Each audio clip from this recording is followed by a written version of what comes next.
Ladies and gentlemen, welcome back to the Think About It channel. Today we're doing an episode of Demo. It's been a minute since we've done one of those. With Shane and Mike from Turn 2. Turn 2 is a pop punk band from the Jersey Shore. They incorporate the signature emotional nostalgia of the early 2000s pop punk and emo with the energy and aggressiveness embraced by that genre.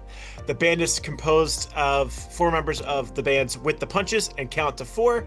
They released their debut album, Darkest Days, in November of 2024, and from what I've heard, they got something brewing right now. But maybe we can talk about that in a little bit. Guys, how we doing? Doing well, doing well. Yeah, doing good. Like we said, just getting ready for the rush of holiday festivities, but everything's going good. Yeah, I'm happy to hear that. So to lead off, Turn 2 is sort of a conglomeration of 2 former bands. So how did that sort of happen?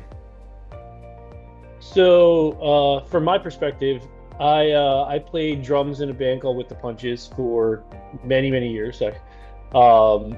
We started around 2009, had our main run of touring and all that jazz up and through 2013-14, where we were doing the thing full time, and then life got in the way.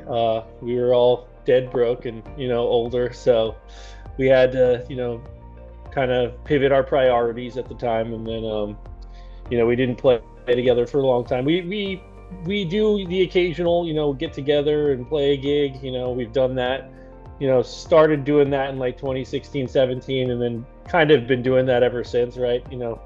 A fun opportunity presents itself. With the Punches and still get together and have some fun, but it's not really anybody's main source of music creation anymore. And around 2019, 2020, I got the itch again, and I was like, I need to play in a band, like a real, like not like once every couple, like play a gig once every year or two. And so my buddy Matt, who I've been friends with since I was a teenager, he's played guitar since then and has never played in a band before. And we kind of got together and we're like, let's do something cool. So it's in the same vein as as With the Punches was, fast, fun, catchy, melodic pop punk. And we wrote a bunch of songs with a different singer. We went and recorded most of the music, and that singer person ended up being a complete, for lack of a better term, asshole. And it totally kind of ruined the whole vibe and everything. And we ended up, having to part ways with him. And then, it was very discouraging at the point where we almost just gave up on, doing anything. But then, I kind of said to Matt, I was like, you know what, we tried really hard to do this. Let's see, give it another shot. And so I kind of made a Facebook post, and Facebook, Instagram post on us trying to find somebody else to, play music with. And at the time, my sister was dating a very close friend of Mike's, and he had forwarded the post to Mike. And Mike reached out. The drummer of Count to 4. So it was. Drummer. Yes. Sorry, I should have mentioned that. Yeah. Yep. Pete was the drummer of Count to 4. He reached out to Mike, told Mike that I was looking for somebody to play music with, and then Mike reached out to me, shot me a demo, and I was like, dude, we need to play with this dude. And lo and behold, we got together, and it was awesome. And then the band kind of came together after that. So we had at that point had the 3 parts: 2 guitars, singer, and a drummer. We needed a bass player, and Mike can kind of fill you in on how we brought Mason into the fold. Yeah, so I was at a Phillies game actually, and I actually work for them too. So one of my friends who was a camera dude found me in the crowd and put me up on Fanavision on the big screen, which is like awesome. every time the one of us is there, they always find us and put us up. So like my whole shtick is I just like I like go blank stare and just lose my mind into the camera, and I get a text from Mason. And who I hadn't talked to in like probably a year. Mason was our bass player. Mason, he was in a band, a prog band called In the Presence of Wolves with a bunch of my other pals from South Jersey. And he was kind of in this kind of weird transitional phase where they weren't really doing as much music anymore. And he just wanted to get back out there and start playing. And so he texted me and he's like, "Did I just see you on the screen at the Phillies stadium? And I was like, yeah, you did. Come on, that's what I do. And so I talked to him, and we were looking for a bass player at the time, and I know that he's a really good bass player, and his music was a little different than ours because he was coming from like a prog band. So not that he doesn't like pop punk or our kind of music. So I asked him, I was like, hey, would you be interested in, like, if not just joining up with us, maybe like coming and learning the tunes and playing on the record, just so that we can get like a real bass player to play and not just one of us doing root notes on a bass for recording. And he was super about it and was really excited about it, and you could tell from the get-go he was like, no, I'd want to do this. And I was like, okay, cool. So we brought him in, and I just remember that first practice, I had to warn everybody. I was like, guys, Mason is the nicest, most handsome human being you will ever meet. And then he just walks in with it was in the middle of the summer. He just had this beautiful little tank top on, showing the muscles. Everybody was like, okay. Yeah, it makes us all look bad. We got the sex appeal of the band now, which is good. So we're. And from the bass player, which is not usually the case, right? Not usually the case, right? Yeah, right. We usually lock them in the basement and say, like, you can come out when it's time for a show, but yeah. Turn 2, it's more like turning heads now. Yeah, that's true. So, Turn 2 is a pop punk band, but what are some of your biggest musical influences individually and as a group? Oh, wow. I'd say individually, I would say this band actually fits both individually and as a group is Jimmy Eat World. I think I've seen them so many times. I love that band. I think they can do no wrong in my eyes. And I think that all of the band members kind of draw influence from that band as like a top favorite of everybody. But that's definitely a band we all love. I think the band also draws from like we said in the kind of the bio, it's like early 2000s nostalgic kind of pop punk vibe, where Faster, Newfound Glory is definitely one, Fall Out Boy is definitely another one. All those bands that kind of influenced what kind of music we ended up listening to as teenagers that kind of we grew up with, right? And that's kind of like how I look at it, right? I do like a lot of older school kind of pop punk, like the Bouncing Souls were a huge influence for me for when I was young. Early AFI too. But yeah, for me, I think those bands, and then collectively as a band, like that Fall Out Boy, Starting Line, Newfound Glory, and Jimmy Eat World kind of vibes.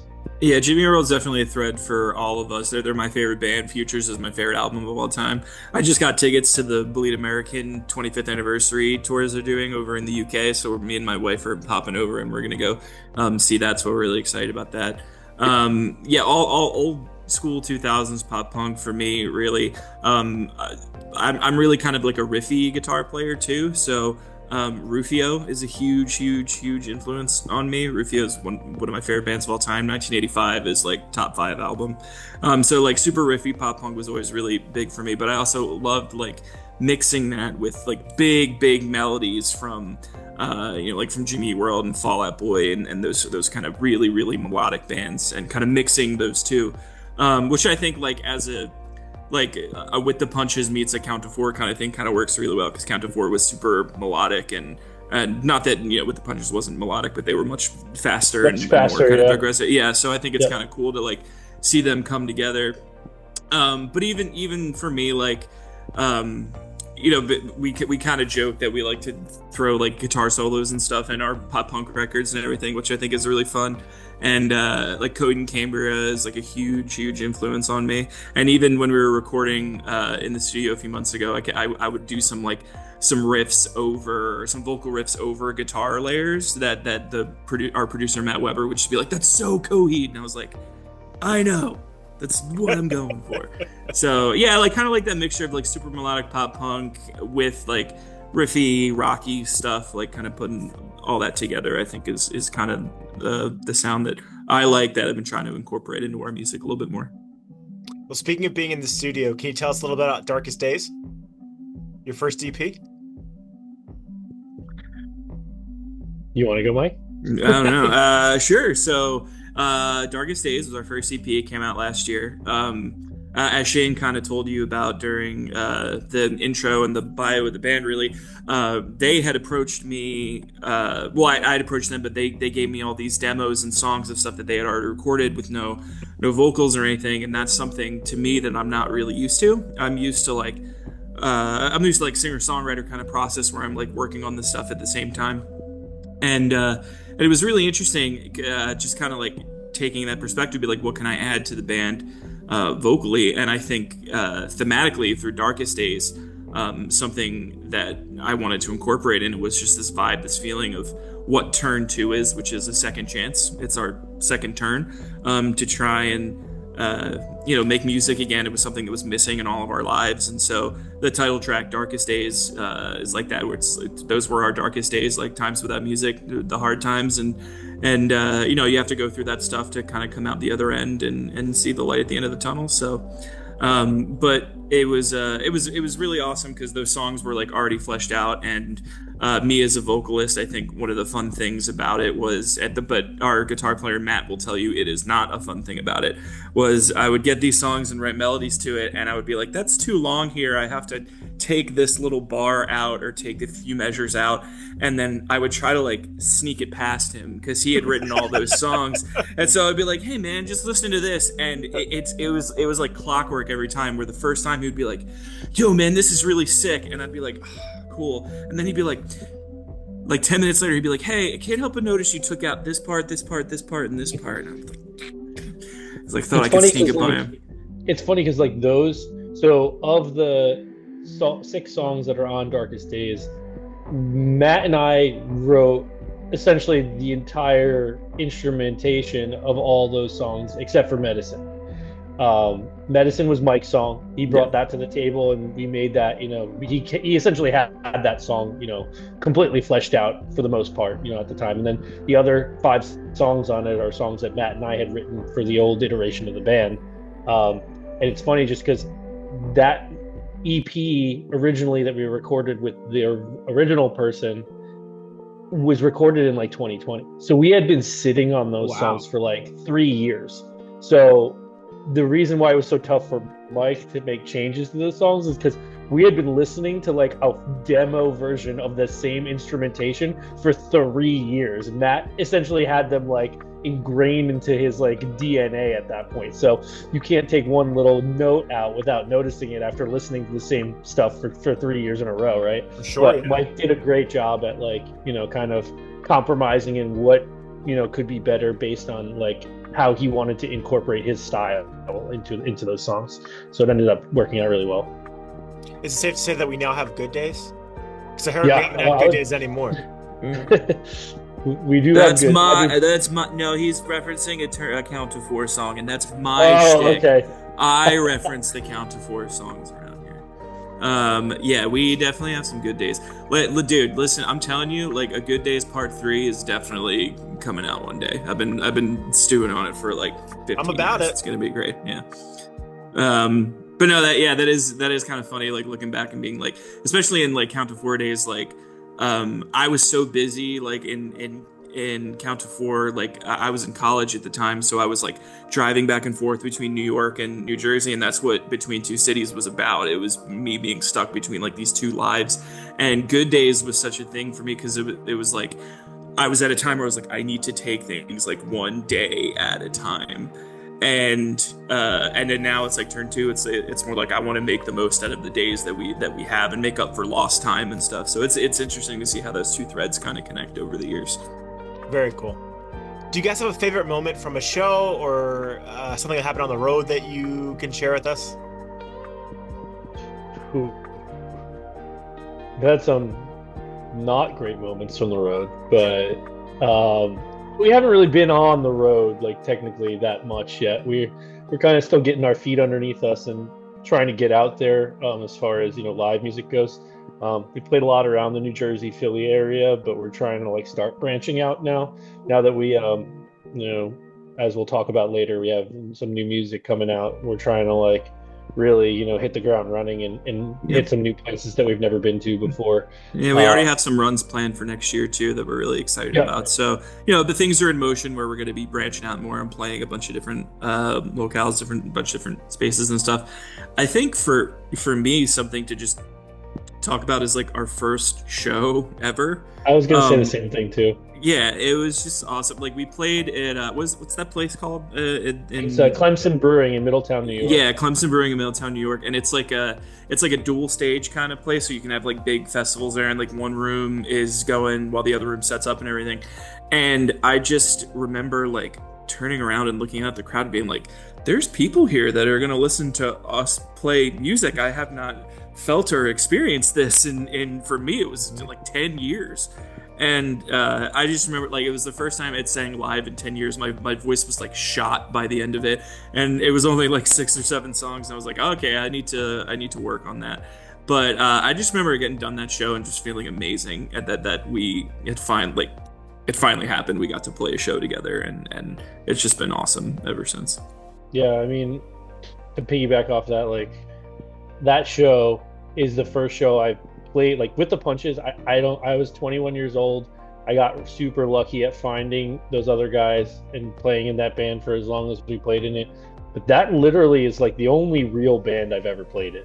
So getting up on stage with, Mike, Matt, and Mason at that first show last year was like the first time that I had gone on a stage that wasn't like, with a couple friends playing a stupid little, like, like I played like weddings before just to fill in at friends' wedding and stuff like that. But like a legit show as a band with original music, that was the first time I've ever played with anybody other than the guys in With the Punches. And it was a really cool feeling to be able to, get that feeling back that I had when playing with the Punches, and knowing that it was good. It was like I was like, oh, we may need a little work, but like this is the first show we've ever played, and it felt good. Like that's kind of how you knew that it was going to be, good moving forward from there. That's awesome. I have a nightmare story that I'll share with you if you don't mind. And the reason I'm bringing this up is because you mentioned we could send you videos of this, and I have a video of so either me or Matt, someone has it of my face just like I'm slowly losing my mind. So we were playing a show in Asbury, and we were playing Medicine. And the one like kind of wonky thing about us, because me and Matt kind of like met at different times in the writing process, is that he likes to play in E flat standard, so like a half step down, tuned on the guitar, and I like to play in drop D. And so like what I kind of do is for songs that need to go down, I'll actually play in drop D with a capo on the first fret. So it's like our tunings are always kind of like back and forth wonky, but like it's never an issue because we know what guitars we're playing. Except for this one time we played Medicine. I play Medicine with a capo on the second fret because it's an E, so it's drop D with a capo up two steps. And then he plays it. I think he plays it with a standard guitar, but he usually plays in E flat. So he forgot to tune his guitar this day. So we're playing Medicine in two different keys. Yep. Two different keys, and I'm singing, trying to sing, but my brain is broken. Like I have Mason on one side in one key. I can't really hear myself that well, but I'm also like my fingers are like not working because I'm like, what key is this supposed to, like what's happening? And I look to Matt, and he's over there just like Mason's clearly knows something's wrong, and Matt is just like rocking out like, yeah, we're doing it. And I'm like, someone is out right now, and my brain just shuts off, like trying to sing in two different keys at once. And I was like, and then afterwards we figured it out, and I'm pretty sure Matt's gonna be mortified when I bring the story up, but it was in retrospect fun times, because now I look back on now. Yeah, I have videos of me just like does not compute in my brain. That's fun. That's funny. Yeah. So I got like one or two more for you guys before we head out. Sure. I wanted to do something a little less serious. So I got a little quick game for us. It's tour with, feature with, and done with. So we give you three bands. You tell me who you'd like to tour with, who you'd like to feature on or feature with, and who you are completely done with, never have to see or hear again. Okay. So I have Blink-182, I have Green Day, and I have Sum 41. Oh, okay. Okay. I know the answer. Okay, what's Yeah. the answer? He says I know the answer. Like I'm, there's one I'm definitive really answer. curious. There is one answer. So we'll start with feature with. Feature with has got to be Blink-182 because I feel like songwriting processes for them in studio has to be like super super fun because we know that they're ready to like write songs about like doing your dog in the butt, right? But also they also can write really amazing songs like Ghost on the Dance Floor, which is like on Neighborhoods, and like it's not a single, but to me it's like one of my favorite songs of all time about like loss and grief and stuff, and it's like awesome. So I feel like having that in the studio would just be such an incredible experience. Green Day, you are touring with 100%. That has got to be absolutely insane to tour with Green Day. I don't know if you've ever seen like Riding in Bands with Boys and stuff. The documentary about I forget the name of the band, but it was a documentary that came out about this kind of band that wasn't really well known that toured with Blink-182 and Green Day, and their experience with it, they were like sleeping in a van. And everybody else was just like going crazy, partying all the time in their vans and stuff. And if you in their like trailers and everything, so if you've never seen that documentary, definitely watch it because like touring with Green Day has got to be just the most absolutely insane experience. And then unfortunately, I'd have to say done with Sum 41. Not that I don't like Sum 41 or think they're cool, but I can't say that I've really dug that much after Does This Look Infected, which is like a fun album. But I just feel like the other Chuck again. Go listen to Chuck. Are you a Chuck stan? I didn't. Oh my god, it's so good. Really? Chuck is so I don't good. know. Okay, Does This Look Infected is pretty sweet. We're not going to break up the band right now, are we? This could be like not great. I have a different answer to this. Oh, okay. All right, hit me. Hit us with a take. So the first show that I ever went to by myself as a, I think I was like 12. So it was like, no, it was later than that. I was probably like 13 or 14. So it was like right around 2000 was Sum 41. And they had just put out Half Hour Power. And I loved every second of it. To me, they're fun because they are a pop punk band that just shreds like they're a metal band. And that's what I loved about that band so much. They were so good. It was Sum 41, Autopilot Off, and this band called The Kicks that opened the show. I don't even know whatever happened to that other band. But to me, I would say I'd love to feature with Sum 41. That would be my answer, is feature with Sum 41. I do think I agree with Mike in the idea that I would love to tour with Green Day. Blink, so again, formative years, Enema and Take Off Your Pants are two, staples in my, being as a human. I don't think I really ever loved anything after that, even the self-titled. Like, I just was never like Miss You. I know those songs. I never like loved any of that stuff. It was like those two records for me, and some like Dude Ranch and things like that. But anything that came after Take Off Your Pants kind of was like, okay, it's cool, but I don't really love it. So to me personally, and I also did see Green Day and Blink-182 on the Pop Disaster tour back in like 2003 or 4, whenever that was. That's what that documentary is about. Is that tour, and yeah. that show at the Art Center in New Jersey, I remember watching it and going, Blink-182 is good. Green Day like literally blew the doors off the place. I was so freaking good. It was crazy. I was at the American Idiot tour where the Jimmy Eat World opened for him too, and like that was like the first like big boy concert I've ever been to, like in an arena and stuff, and I just remember like losing my mind. Like there is just no experience like it. And they started the encore with Maria too, which was like such a cool song to do an encore for. So it was an awesome experience. Yeah, I'd say I just flip-flopped the feature and the done with, But Green Day, I can say we agree on. I would tour with them. Well, speaking of losing our minds, I hear you guys have new music in the works. Can you, without spoiling too much or anything, Can you sort of give us a little insight at what's coming down the pipeline? Yeah. So we've got a new EP coming out. We just finished recording. We record with our friend Matt Weber at Gradwell House Studios in Haddon Heights in South He's Jersey. awesome. Shout out Matt Weber.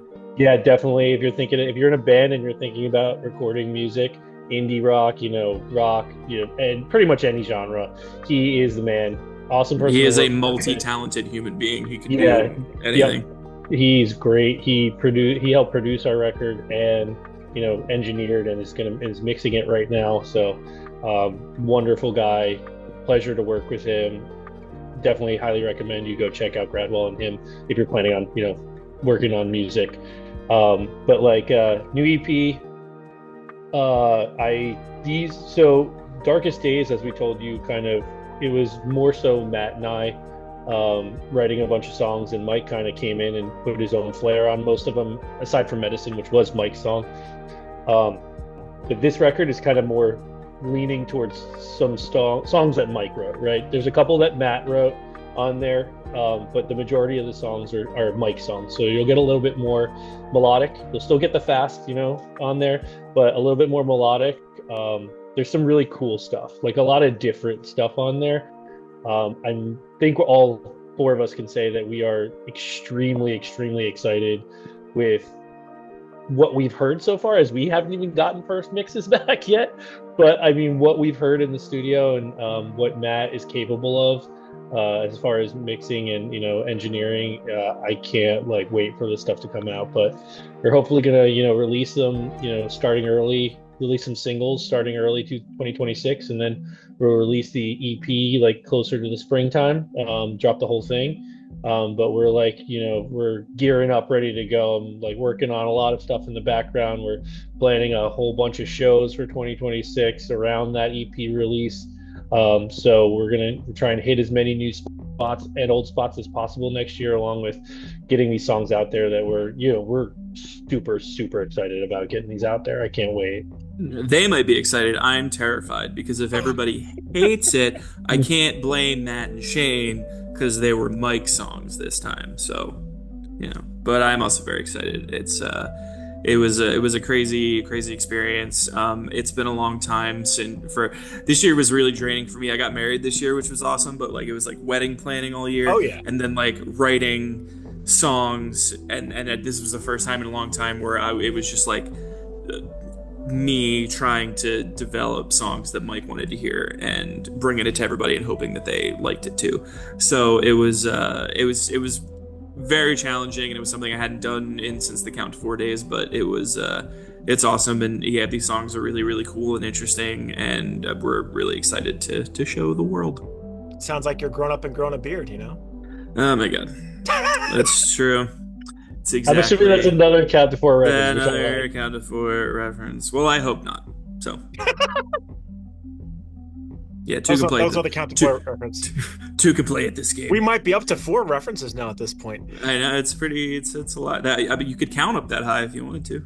Oh, I shouldn't fight with the wordsmith, man. I shouldn't fight with the wordsmith over there. Yeah, I'm gonna get chopped up here. Gentlemen, I really appreciate you taking the time to talk to me. I know we've sort of been in the works with this for a while. I'd love to have you back in the spring to get a full rundown of where you're going and where you're playing and what the things sound like. But in the meantime, where can the people find you guys online and listen to all the cool things that you've got going on? You can find our music on all streaming platforms. So no matter how you stream, our music should be there. We obviously, at this point in time, only have the one EP, 6 songs, Darkest Days, but it should be on every streaming platform if you want to take a listen to it. Obviously, there's more to come that will also all go on all streaming platforms. And if you want to follow us, we're on all social media. We're Turn 2 Band, at Turn 2 Band on all social media. So fully spelled out TURNTWO Band. And you can find us on Facebook, Instagram. Push us on TikTok too. We make stupid, dumb videos. Also, some cool stuff that actually has our music in it. Also, but yeah, I mean, YouTube. You can check out all our music videos. Mike was amazing when we put out Darkest Days and filmed 3 music videos for us, so one in the studio and then 2 narrative videos for a couple of songs on Darkest Days. You can check out those visuals on our YouTube page, which came out awesome. But yeah, you can find us everywhere. We're trying to be everywhere. We want to be, on your speaker. So we're trying to get it in as much places so that people can, jam out some cool pop punk tunes.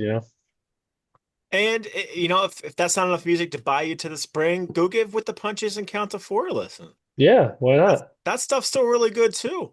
It's still there. It still lives. It's still alive. It's still living.